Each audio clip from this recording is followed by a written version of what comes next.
The 22nd of May, 2024.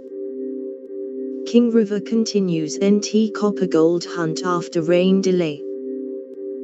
The heavens have finally closed over Tennant Creek, and King River Resources has declared itself open for drilling business at its project in the top end.